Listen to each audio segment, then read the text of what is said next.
ರಾವಣನ ತಮ್ಮನಾದ ಕುಂಭಕರ್ಣನು ಅಸುರ ಕುಲದಲ್ಲಿ ಹುಟ್ಟಿದರೂ ಧರ್ಮನಿಷ್ಠ ಮತ್ತು ಮೃದು ಸ್ವಭಾವದವನಾಗಿದ್ದನು. ಆದರೆ ಅವನ ಹಸಿವು ಮತ್ತು ಗಾತ್ರ ಲೋಕಕ್ಕೆ ಭಯ ಹುಟ್ಟಿಸುವಂತಿದ್ದವು. ಕುಂಭಕರ್ಣ, ರಾವಣ ಮತ್ತು ವಿಭೀಷಣ ಸೇರಿ ಬ್ರಹ್ಮನನ್ನು ಕುರಿತು ಘೋರ ತಪಸ್ಸು ಮಾಡುತ್ತಾರೆ. ಬ್ರಹ್ಮನು ಪ್ರತ್ಯಕ್ಷನಾದಾಗ ಕುಂಭಕರ್ಣನು ಇಂದ್ರಾಸನ ಕೇಳಬೇಕೆಂದುಕೊಂಡಿರುತ್ತಾನೆ. ಆದರೆ ಅವನು ಇಂದ್ರಾಸನ ಕೇಳಿದರೆ ದೇವಲೋಕಕ್ಕೆ ಸಂಚಕಾರ ಬರುತ್ತದೆ ಎಂದು ಹೆದರಿದ ದೇವತೆಗಳು ಸರಸ್ವತೀ ದೇವಿಯನ್ನು ಪ್ರಾರ್ಥಿಸುತ್ತಾರೆ. ಸರಸ್ವತಿಯು ಕುಂಭಕರ್ಣನ ನಾಲಿಗೆಯ ಮೇಲೆ ಕುಳಿತು ಅವನು ಇಂದ್ರಾಸನ ಕೇಳುವ ಬದಲು ನಿದ್ರಾಸನ ಕೇಳುವಂತೆ ಮಾಡುತ್ತಾಳೆ. ಬ್ರಹ್ಮನು ತಥಾಸ್ತು ಅಂದ ಮೇಲೆ ಕುಂಭಕರ್ಣನಿಗೆ ತನ್ನ ತಪ್ಪಿನ ಅರಿವಾಗುತ್ತದೆ. ನಂತರ ರಾವಣನ ಬೇಡಿಕೆಯ ಮೇರೆಗೆ ಬ್ರಹ್ಮನು ಅವನು 6 ತಿಂಗಳು ನಿದ್ರಿಸುತ್ತಾನೆ ಮತ್ತು 1 ದಿನ ಎಚ್ಚರವಿರುತ್ತಾನೆ ಎಂದು ವರವನ್ನು ಸಡಿಲಿಸುತ್ತಾನೆ.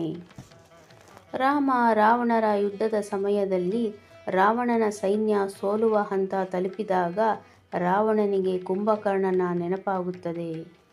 ಆಗ ಕುಂಭಕರ್ಣ ಗಾಢ ನಿದ್ರೆಯಲ್ಲಿದ್ದನು. ಅವನನ್ನು ಎಬ್ಬಿಸಲು ರಾವಣ ಮಾಡಿದ ಪ್ರಯತ್ನಗಳು ಹಲವಾರು.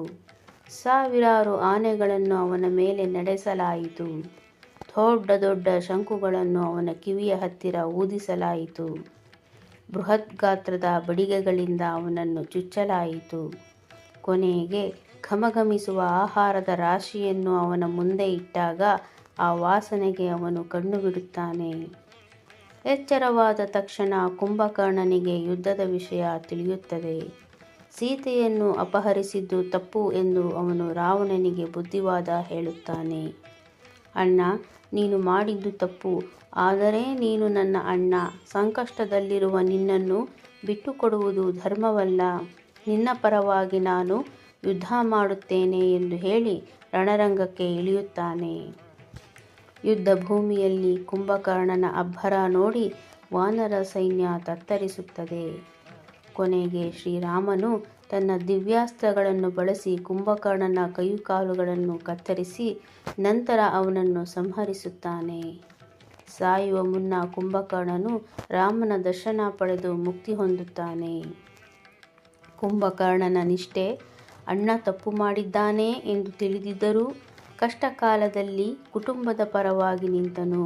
ಕುಂಭಕರ್ಣನ ಶಕ್ತಿ, ಅವನಿಗೆ ಸಮನಾದ ಬಲಶಾಲಿ ಆ ಕಾಲದಲ್ಲಿ ಯಾರೂ ಇರಲಿಲ್ಲ. ಕುಂಭಕರ್ಣನ ಸರಳತೆ, ಅವನಿಗೆ ರಾಜ್ಯದ ಆಸೆ ಇರಲಿಲ್ಲ.